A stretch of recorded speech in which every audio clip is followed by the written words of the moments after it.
Tu vas regarder la saison 3 de House of Dragon, mais t'es plus trop sûr de te souvenir de ce qui s'est passé dans la saison 2 de House of Dragon, cette vidéo est faite pour toi.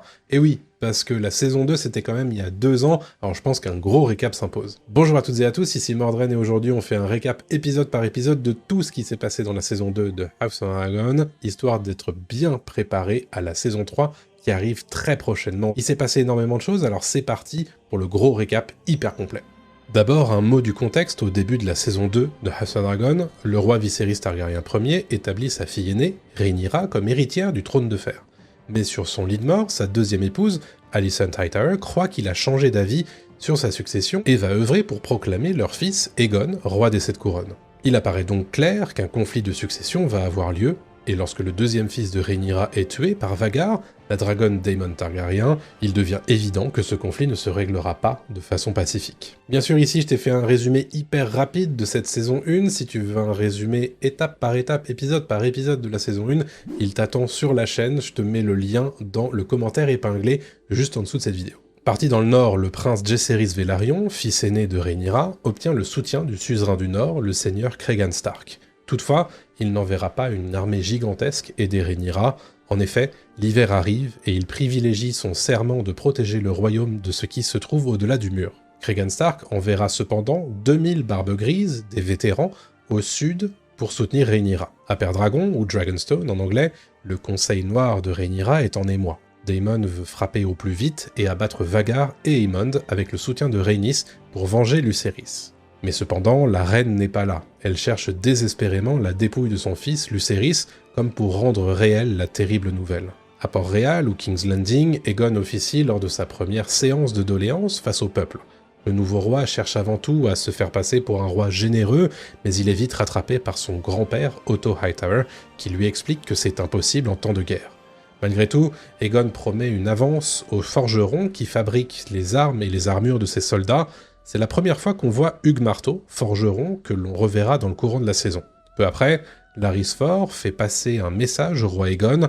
Otto était la main de son père et de son grand-père, peut-être est-il le moment de changer de bras droit. Otto Hightower was your father's hand, Your Grace. Dans la baie des naufrageurs, près d'Akalmi, Rhaenyra trouve enfin le cadavre du dragon Arax, rejeté par la marée. Elle organise donc l'inhumation de son fils cadet, Lucerys Velaryon, avec ses enfants survivants. Daemon, quant à lui, compte toujours venger ce coup fait à sa reine. Il se rend à Port-Réal, encapuchonné, et paye 2 hommes, un soldat du guet et un ratier, pour tuer Aemon Targaryen. Et s'il ne le trouve pas au Donjon Rouge, quelles sont ses instructions, demande-t-il ? Un fils pour un fils, leur dira Daemon. Les 2 hommes, que le livre appelle sang et fromage, s'infiltrent donc dans le Donjon Rouge pour réaliser leur sinistre besogne. Ils tombent sur la reine Helaena et ses jumeaux Jaehaerys et Jaehaera et lui demandent de leur révéler lequel des 2 est son fils avant de le décapiter devant elle. L'épisode 1 de House of Dragon saison 2 confirme donc que durant la danse des dragons, le sang appelle le sang. Et c'est donc avec la mort d'un enfant innocent que s'ouvre la saison 2. Le Donjon Rouge est mis sans dessus-dessous pour tenter de retrouver les 2 assassins. Sang a été retrouvé, mais pas le ratier, fromage. Pour Aegon, il est clair que le crime a été commandité par Rhaenyra, et à la vérité, ça n'a pas d'importance, explique-t-on au Conseil restreint, autant en profiter pour lui faire porter le fardeau de ce crime indigne dans l'esprit du peuple. Otto Hightower organise une procession où le corps de Jaehaerys est présenté au peuple par Alicent et Helaena, tout en accusant clairement Rhaenyra du crime le plus infâme, le parricide.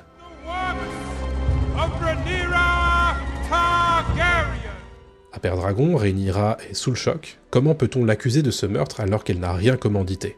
C'est là qu'elle comprend que son mari Daemon est derrière tout ça.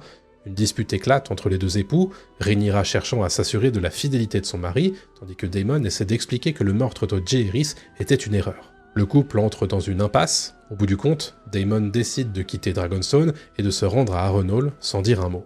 Sur l'île de la Marque, Corlys Velaryon se pose des questions sur sa propre succession, maintenant que Lucerys, son héritier, est mort. On découvre Adam et Aline de Karen, 2 frères bâtards, l'un pêcheur et l'autre matelot sous les ordres de Corlys. On comprend bien vite que Corlys n'est autre que leur père, mais Aline ne veut rien avoir à faire avec lui, tandis qu'Adam, de son côté, semble attirer la convoitise du dragon Fumée des Mers, l'ancienne monture de Laenor Velaryon que l'on voit voler au-dessus de lui.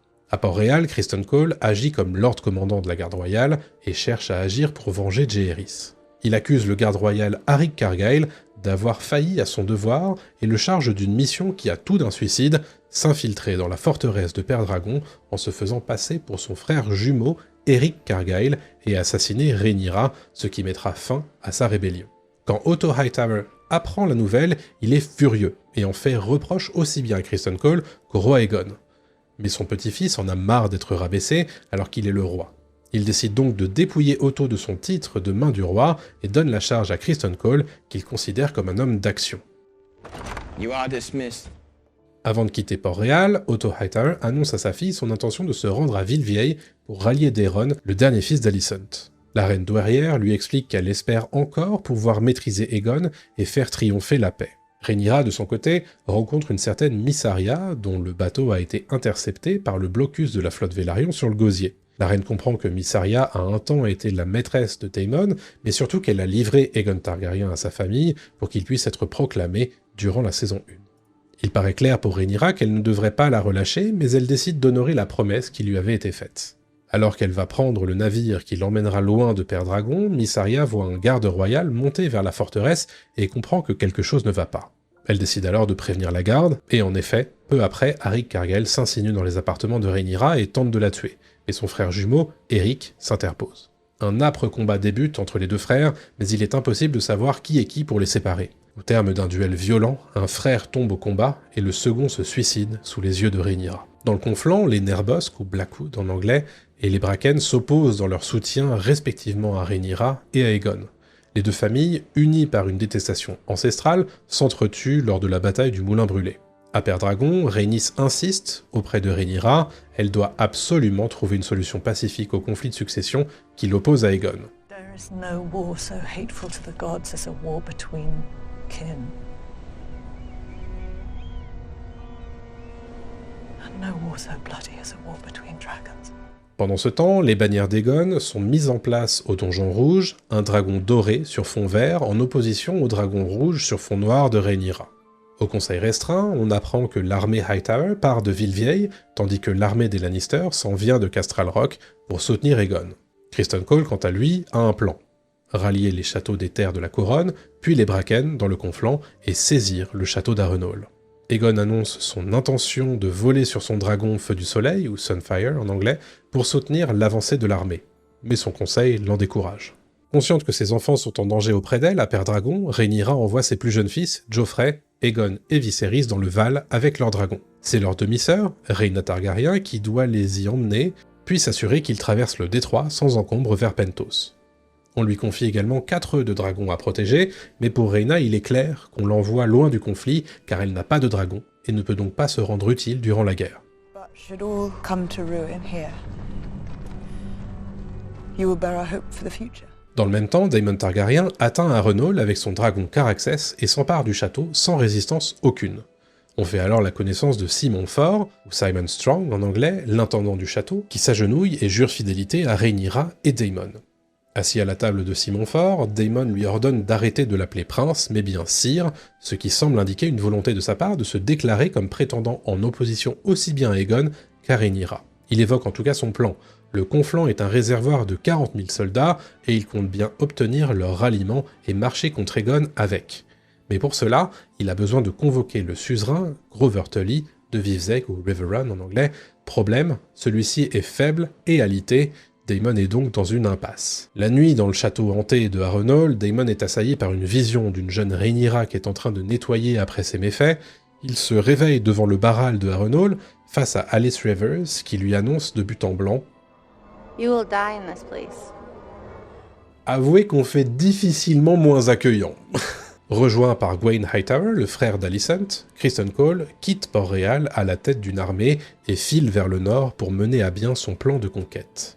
Dans une taverne de Port-Réal, on découvre un certain Ulf qui se fait payer des bières en l'échange de l'histoire de sa vie. Il serait le frère bâtard de Daemon et de Viserys Targaryen. Plus tard, dans un bordel de la capitale, Aegon fait irruption dans l'alcôve où se trouve son frère Aemond. Le roi va grandement s'amuser de la situation, remarquant qu'il couche toujours avec la première prostituée qu'il a connue.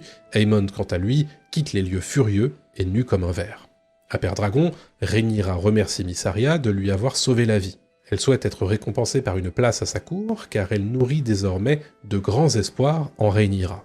I know the struggles of the small folk of King's Landing. They will be ruled either by you or by the usurper. And only one of you has shown yourself to be merciful. Rhaenyra, de son côté, tente le tout pour le tout et demande à Miss Arya de l'infiltrer à Port-Réal pour parler à Alicent et imaginer une issue pacifique à tout ça.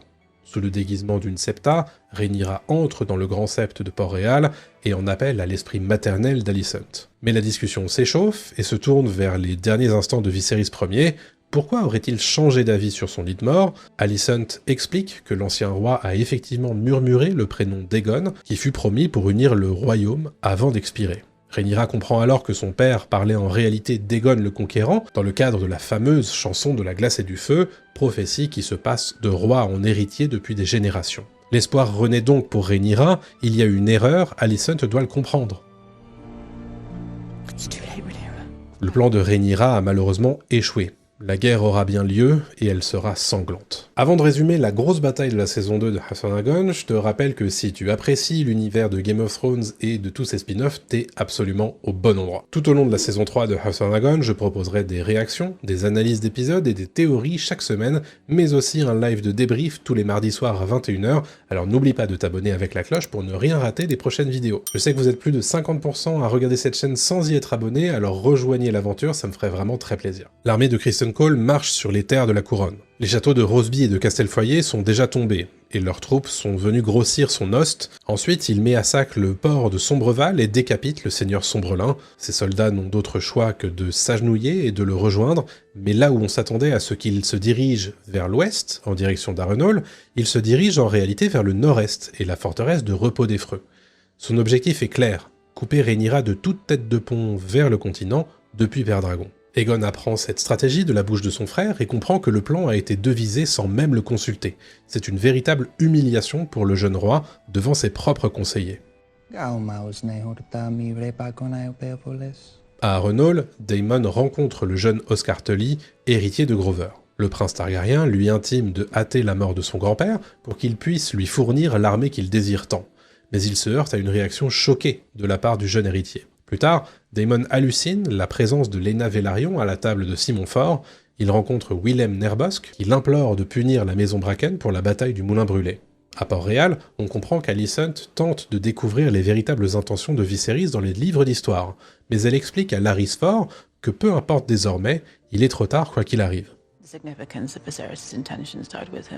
Doutant de lui-même après l'humiliation face à Aemond, Aegon vient demander conseil à sa mère Alicent. Mais elle se montre brusque avec lui et lui explique qu'il devrait tout simplement faire ce qui est attendu de lui, à savoir rien du tout, et laisser les autres plus malins que lui agir. À son retour à Père-Dragon, Rhaenyra est confrontée par son fils Jaehaerys qui lui reproche de s'être mis en danger bêtement. Le Conseil Noir est sur le pied de guerre, Repos des Freux est attaqué. Il faut envoyer un dragon au secours de la forteresse au plus vite. Jaehaerys veut lui-même être envoyé, mais c'est trop dangereux évidemment. C'est Rhaenys qui annonce qu'elle doit y aller. Meleys is your largest dragon and no stranger to battle. I will meet Cole. Alors que la bataille de Repos des Freux se prépare, Rhaenyra explique à Jaehaerys ce qu'est la chanson de la glace et du feu, la prophétie d'Aegon le Conquérant. Rhaenys, de son côté, arrive à Repos des Freux et s'attaque à l'armée de Criston Cole avec le feu de sa dragonne Meleys. C'est exactement ce qu'attendait Criston Cole, qui donne donc le signal d'appeler Vhagar à la rescousse. Aemon voit cependant un autre dragon arriver et décide de rester dans l'ombre. Cet autre dragon n'est autre que Feu du Soleil, mené par Aegon en personne. Le combat s'engage dans le ciel de Repos des Freux. Plus expérimenté, Meleys lacère le torse de Feu du Soleil et le blesse à l'aile. C'est ce moment précis que choisit Aemon pour frapper. Alors que les deux dragons sautent aux prises dans les airs, et sans aucune considération pour son frère, Aemon lâche le feu dragon de Vhagar sur les deux dragons et leurs cavaliers. Feu du Soleil s'effondre au sol, son cavalier avec lui.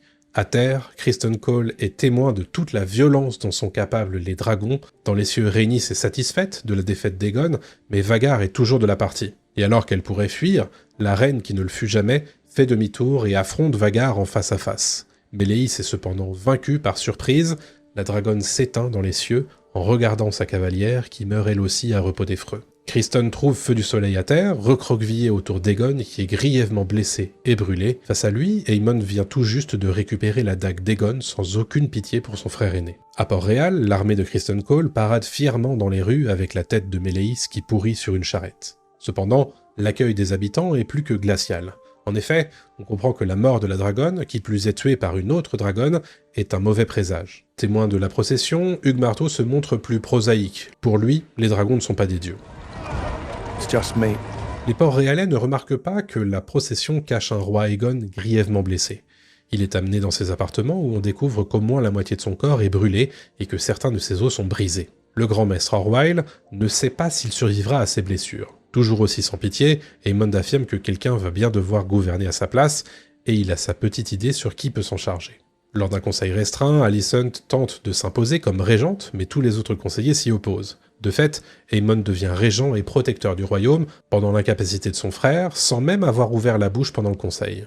Un peu avant, Criston Cole explique avoir placé une garnison à Repos des Freux, et non loin de Feu du Soleil, qui, je cite, mettait du temps à mourir. À Père-Dragon, le Conseil Noir est à nouveau plein de dissensions. Sans l'accord de sa mère, Jaehaerys décide de se rendre aux Jumeaux, la forteresse des Frey, pour négocier au nom de sa mère. Il obtient que les Frey ouvrent leur pont au loup de l'hiver, mais aussi la loyauté des Frey contre la promesse d'obtenir Harrenhal à la fin de la guerre. Dans le conflant, Daemon poursuit sa quête pour obtenir le ralliement des seigneurs, il menace les Bracken, avec Caraxes, ils ploieront le genou ou bien ils mourront. Mais la réponse des Bracken va le surprendre. We choose fire. Face à la détermination de ces Bracken, Daemon ordonne à Willem Nerbosc de se montrer, disons, créatif pour les briser. En gros, Daemon lui lâche la bride et lui permet de perpétrer autant de crimes qu'il le souhaite, tant que les Bracken rentrent dans le rang au bout du compte. Et le seigneur Nerbosc va s'en donner, comment dire, à cœur joie. Dans le Val, Rhaena désespère face à Jaina Arryn qui lui reproche la taille des dragonnets d'Aegon le Jeune et de Joffrey. Ce n'est pas ce qu'elle avait demandé, elle voulait un dragon capable de défendre le Val, pas des enfants dragons. À Père-Dragon, de son côté, Rhaenyra enrage de ne pas être libre de ses propres actes, car il est trop dangereux qu'elle agisse elle-même dans ce conflit.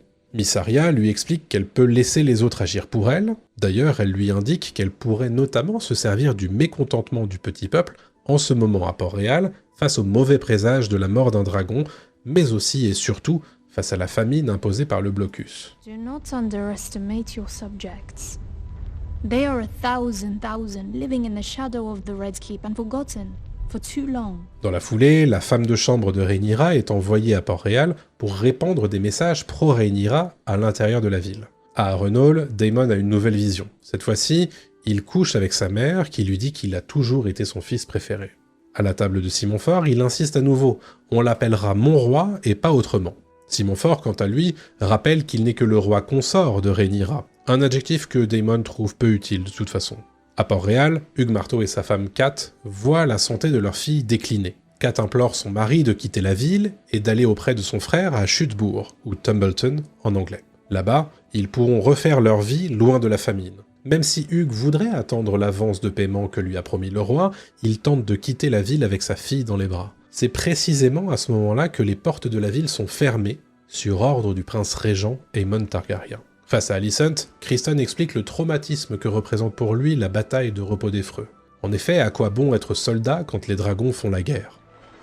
We have given the war to the dragons. The dragon rider should lead us. À Harrenhal, Alice Rivers explique à Daemon que sa stratégie pour assujettir les Bracken est mortelle et que c'est le peuple et surtout les femmes et les enfants qui trinquent en premier. Mais Daemon annonce que pour lui, la fin justifie les moyens. Il réitère son envie de prendre le trône de fer pour lui-même d'ailleurs. When I take King's Landing, Rhaenyra is welcome to join me there and take her place by my side. Peu après, Daemon reçoit une bonne nouvelle. La maison Bracken s'est rendue. Elle n'a eu d'autre choix que de lui rallier ses soldats pour arrêter le bain de sang causé par les Nerbosc. Mais problème, les seigneurs du Conflant viennent lui parler et lui annoncent qu'ils ne rejoindront pas un tyran comme lui. De toute façon, ils ne suivront que l'ordre de leur suzerain, le seigneur Tully, comme le veut la tradition. À Père-Dragon, Rhaenyra se rend compte qu'en l'absence de Daemon, elle a besoin de plus de dragons. Pourtant, elle n'en manque pas, car Aile d'Argent, Silverwing et Vermithor, mais aussi Fumée des Mers, Seasmoke, attendent sagement un nouveau dragonnier. C'est donc bien de cavaliers dont elle a besoin. Mais qui alors pourrait les chevaucher? Face à Jaehaerys, elle se souvient que la maison Targaryen s'est unie à d'autres maisons nobles. D'autres possèdent donc le sang du dragon. Il faut juste les retrouver, car se pourrait-il qu'ils puissent apprivoiser les dragons? It's a mad sword.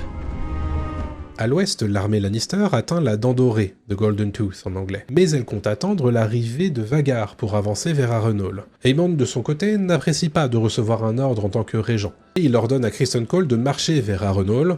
Aemon le rejoindra quand le temps sera venu, et à la fin du conseil restreint, Aemon relève Alicent de ses fonctions de conseillère. Serve the realm well. At a time of need. That need is ended. À Pendragon, Corlys est désormais main de la reine Rhaenyra, qui présente au conseil son plan de faire apprivoiser les dragons sans cavalier. Elle demande à Stephen Sombrelin, Stephen Darklyn en anglais, membre de sa garde Régine, s'il souhaite mettre sa vie en jeu pour tenter de dompter un dragon. Il accepte courageusement, mais face à Fumée des Mers, il est réduit en miettes. C'est évidemment un coup d'arrêt pour Rhaenyra, mais elle ne veut pas se laisser abattre. Peu après, Mysaria lui apprend que le petit peuple est réceptif au discours anti-vert qu'elle répand à Port-Réal. Il est donc temps de mettre son plan à exécution. Mysaria fait affréter des navires bourrés de vivres qui viennent s'échouer sur les plages de Port-Réal. Les habitants comprennent grâce aux bannières noires qu'il s'agit d'un cadeau de la reine. On entend d'ailleurs des longues vies à la reine Rhaenyra parmi le peuple à ce moment-là. Face à ce succès, Rhaenyra se sent reconnaissante envers Mysaria, qui lui explique croire en elle. I believe you are meant to be queen. Seule à seule, Rhaenyra et Mysaria partagent une étreinte puis un baiser. À Port-Réal, alors que la reine Elaena et Alicent vont prier au grand sept, leurs gardes viennent les exfiltrer car le peuple réclame à manger. Mais les nouveaux gardes royaux nommés par Aegon, inexpérimentés, dégainent leurs épées et tranchent des mains. La gronde se transforme en rixe et les deux reines sont prises à partie avant de pouvoir s'enfuir. Dans ses appartements, Aegon reçoit la visite de son frère Aemond qui lui demande s'il se souvient de quoi que ce soit. Aemond appuie sciemment sur ses blessures, le faisant souffrir exprès. Seems my brother has a long recovery ahead of him, Grand Maester. On apprend en tout état de cause qu'Aegon vivra, mais il ne sera plus jamais le même. Bien évidemment, Larys Fort comprend mieux que quiconque la situation. Il lui annonce que son esprit est tout ce qu'il lui reste, et qu'il va pouvoir profiter du fait que les autres vont le sous-estimer. Conscient qu'il est menacé par son propre frère, qui souhaite gouverner à sa place, Aegon demande à Larys de l'aider. Pendant ce temps, Alicent demande des nouvelles de son père à droite et à gauche, mais personne n'en a eu depuis son départ de Port-Réal. Elle demande ensuite à son frère, Gwaine, comment est son plus jeune fils, Daeron, qu'elle n'a pas vu depuis son départ pour Villevieille il y a bien des années. He's kind. That's good. Kindness is a quality I found lacking in his brothers. Dans le Val, Rhaena trouve des ossements de moutons calcinés. Un dragon se trouve donc dans la région. Jaina Arryn lui confirme qu'il est sauvage, elle lui annonce aussi que le navire qui doit l'emmener elle et les enfants de Rhaenyra jusqu'à Pentos est prêt. Il se nomme le Fol Abandon et ils y seront bientôt escortés par les hommes du Val. À Harrenhal, Daemon sombre dans la paranoïa, entre les revers portés par les seigneurs du Conflant et les visions qui l'accablent. Il appelle Alice Rivers à l'aide, celle-ci lui enjoint de ne rien faire pendant 3 jours et que le vent tournera. Et effectivement, Daemon apprend peu après le décès du seigneur Grover Tully, sa situation va donc enfin pouvoir se débloquer.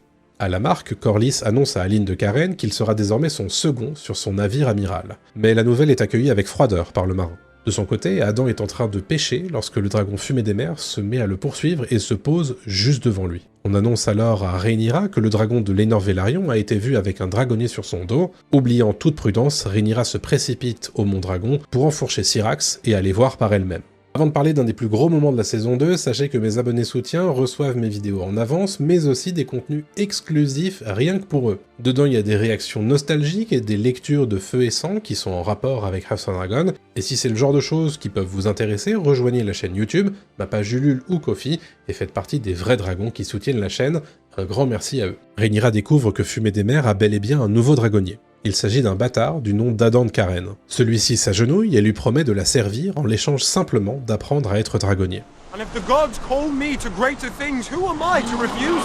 La nouvelle d'un nouveau dragonnier pour Fumée des Mers arrive jusqu'à Port-Réal, mais Larys Fort empêche Jasper Wild de la transmettre au prince régent. Alicent, de plus en plus gênée par ses propres péchés, décide de quitter la ville pour le bois du roi, où elle prend un bain dans un lac. Là-bas, le garde royal, Rickard Thorne, l'accompagne et elle lui dit qu'elle n'est pas sûre de vouloir retourner au Donjon Rouge. À Harrenhal, Daemon retrouve le jeune Oscar Tully, devenu seigneur de Vivzeg. Il est accompagné des seigneurs du Conflant, ses vassaux. Daemon croit qu'ils sont tous là pour lui jurer fidélité, mais Oscar Tully n'est plus le jeune héritier qu'il était.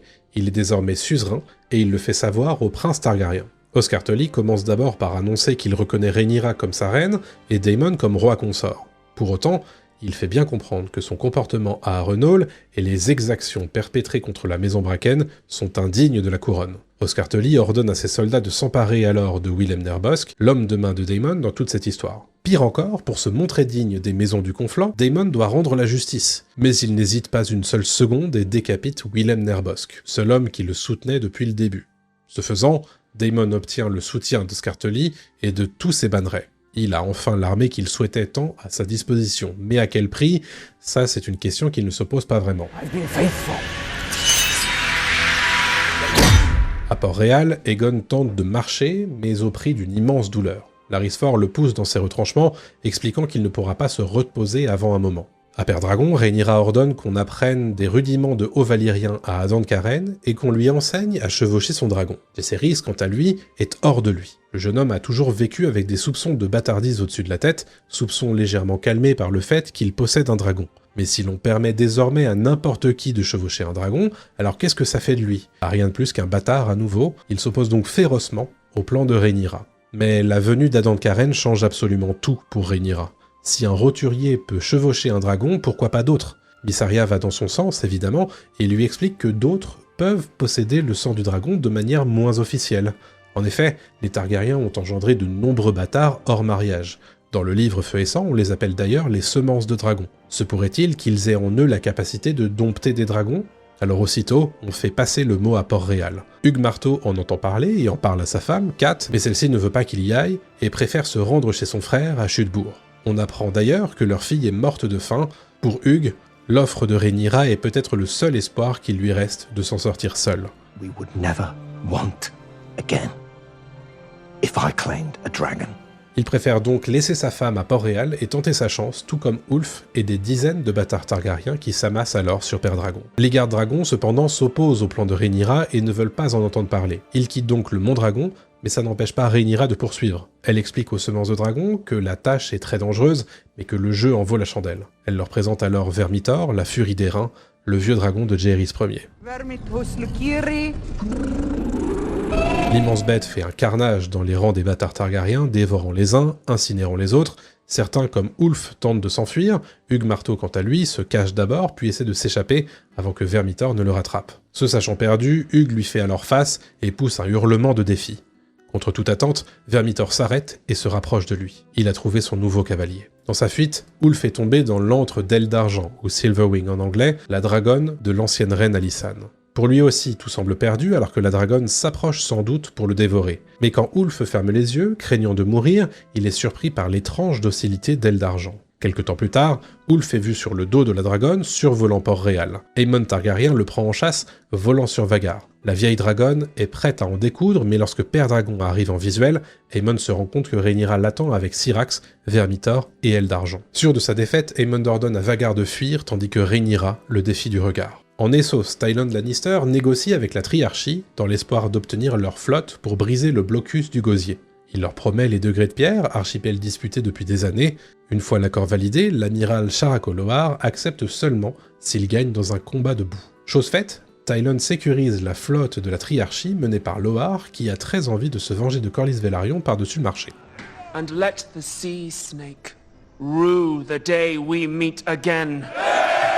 On apprend ensuite qu'Aemon a incendié la ville de Pointe-Vive par vengeance après sa rencontre avec Rhaenyra. À Port-Réal, Larys annonce à Aegon qu'il va devoir fuir.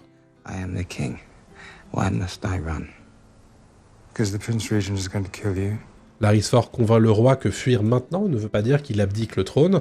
Au contraire, il peut laisser Rhaenyra et Aemon s'entretuer et revenir une fois le carnage passé. À Père-Dragon, Ulf, le nouveau dragonnier, prend ses aises dans la salle du conseil, ce qui n'est pas du tout du goût de Jaehaerys, qui lui fait bien savoir. En tout cas, Rhaenyra, en trouvant 3 nouveaux dragonniers, a désormais un avantage massif face aux Verts. Poussée par son conseil à prendre Port-Réal, elle annonce qu'elle espérait plutôt que son nombre de dragons agisse comme une dissuasion et lui offre le trône sans faire couler de sang. Mais pour ses conseillers, l'heure n'est plus à la paix. Il faut frapper. La reine invite les nouveaux dragonniers à sa table et leur promet de les faire chevaliers s'ils la servent bien durant la guerre. Elle leur annonce qu'ils s'envoleront vers Port-Réal dans 2 jours pour saisir la ville et le trône de fer. Rhaenyra compte aussi les envoyer sur Villevieille et Port-Lanis pour soumettre les villes et leurs armées. Baela et Hugues se rendent compte que la reine parle donc de tuer de nombreux innocents, Mais selon Jaehaerys, c'est la seule manière de faire. Si Aemon n'a plus d'alliés, il ne pourra rien faire d'autre que de se rendre. On notera d'ailleurs une certaine tension entre Adam et Ulf durant ce dîner. There will be time enough to see which one of us is a coward. À Harrenhal, l'émissaire de Rhaenyra, Alfred Broom, rejoint Daemon pour découvrir s'il compte laisser tomber sa femme ou non. En réalité, Broom explique à Daemon qu'il le soutiendrait s'il se déclarait seul comme prétendant. Simon Fort les espionne et décide de prévenir Rhaenyra sur le champ. Elle décide de voler jusqu'à Harrenhal sur Syrax en compagnie d'Adam et de Fumée des Mers. De son côté, Alice Rivers offre une vision importante à Daemon. Il voit des cadavres de soldats et de dragons, mais aussi les marcheurs blancs, ainsi que la renaissance des dragons avec Daenerys Targaryen, et enfin sa propre mort, noyée dans un lac, on imagine, ou dans la mer, et enfin la salle du trône, avec Rhaenyra assise sur le trône de fer. Lorsque Rhaenyra arrive à Harrenhal, elle n'hésite pas à menacer les troupes de Daemon avec sa dragonne. Elle demande à Daemon de se déclarer ici et maintenant, et de mettre un terme au suspense. La soutient-il, ou sont-ils désormais ennemis? Daemon rentre enfin dans le rang et s'agenouille face à sa femme. You are the true queen, Rhaenyra. First of her name, protector of the realm. Tout comme Daemon, les troupes du Conflans s'agenouillent et jurent loyauté à Rhaenyra. En tant que général de l'armée, Daemon rallie ses troupes et les appelle à la guerre. À Port-Réal, Helaena ne comprend pas pourquoi le peuple les déteste pour un blocus que les Verts n'ont pas causé. Alicent lui explique que c'est à eux de le briser pour apaiser les maux du peuple, d'où la gronde. La reine douairière demande d'ailleurs à sa fille si elle serait d'accord pour quitter la ville avec elle. Mais Helaena n'a pas le temps de répondre car Aemon fait irruption dans sa chambre dans le but de la forcer à voler sur son cheveu, car il a bien besoin d'une autre dragonnière pour faire face aux nombreux dragons de Rhaenyra. Un peu plus tard, Aemon revient à la charge auprès d'Helaena, mais la reine refuse à nouveau de chevaucher son cheveu, puis elle semble lui livrer une prophétie. You'll be dead. You were swallowed up in the god's eye, and you were never seen again. Sur le camp de l'armée de Criston Cole, Gwaine Hightower découvre que Criston est l'amant de sa sœur. Il le menace de son épée, mais Criston assume ses péchés. Il semble particulièrement abattu depuis la bataille de Repos des Freux, et il a l'air d'attendre la mort avec une certaine hâte. To die will be a kind of relief. À Pendragon, on vient chercher Rhaenyra en plein milieu de la nuit. C'est Alicent qui vient tenter une nouvelle fois de négocier la paix. Elle annonce à Rhaenyra qu'elle veut surtout vivre hors de tous ces complots sans fin pour le trône. Elle souhaite emmener Helaena et sa fille Jaehaera loin de tout ça, avec elle. Cette fois, c'est à Rhaenyra de lui annoncer que c'est trop tard. Mais Alicent est venue avec une proposition. Elle compte lui ouvrir les portes du Donjon Rouge et organiser sa reddition, sans prendre les armes. Once you take the throne, this senseless war must end. Mais Rhaenyra veut Aegon, car elle sait qu'elle doit mettre un terme à son règne pour débuter officiellement le sien. Alicent accepte donc de lui livrer son fils pour obtenir une transition de pouvoir pacifique. Avant de quitter Pendragon, Alicent fait une dernière proposition à Rhaenyra, abandonner cette vie et ce conflit et partir avec elle. Mais Rhaenyra refuse fermement. My part is here, whether I will or no. It's decided for me long ago. La saison 2 de House of Dragon s'achève avec la promesse d'un conflit à grande échelle en saison 3. L'armée Lannister marche vers Harrenhal tandis que les Hightower sont en mouvement, protégés par la dragonne de Daeron, Tessarion. La flotte de la Triarchie, quant à elle, se dirige vers le Gosier et le blocus de la flotte Velaryon, où se dirigent d'ailleurs Corlys et Aline de Karen. Les loups de l'hiver traversent les jumeaux et rejoignent le Conflans, tandis que Daemon admire ses soldats assemblés à Harrenhal. On découvre ensuite que Otto Hightower est emprisonné quelque part, on ne sait où. Et tandis que les nouveaux dragonniers se préparent au combat, Rhaena abandonne les enfants de Rhaenyra pour poursuivre le dragon du Val. Elle tombe nez à nez avec lui, alors qu'il dévore un mouton. Aegon Targaryen, de son côté, quitte discrètement Port-Réal dans un chariot, en compagnie de Larys Fort, et Alicent quitte Dragonstone et contemple l'horizon, tandis que Rhaenyra paraît piégée à Pendragon dans un engrenage dont elle ne peut pas se défaire. La guerre arrive, et elle sera violente. Voilà pour ce gros récap de la saison 2 de House of Dragon. Est-ce que tu te souvenais de tout? Dis-moi tout dans les commentaires, évidemment. Si cette vidéo t'a aidé, je t'encourage à la partager à tes proches qui sont peut-être dans la même situation que toi, qui se souviennent plus trop de ce qui s'est passé dans la saison 2, et qui ont très envie cependant de regarder la saison 3 de House of Dragon. Je pense que ça les aidera aussi. Enfin, n'oublie pas de laisser un like, un commentaire, un abonnement, ça aide vraiment la chaîne, et je te laisse avec cette vidéo qui décrypte image par image le dernier trailer de House of Dragon saison 3. Tu vas voir, il y a énormément d'informations qu'on peut tirer de ce trailer. Alors je te laisse avec tout ça, et puis on se retrouve très prochainement pour une nouvelle vidéo. Salut à tous.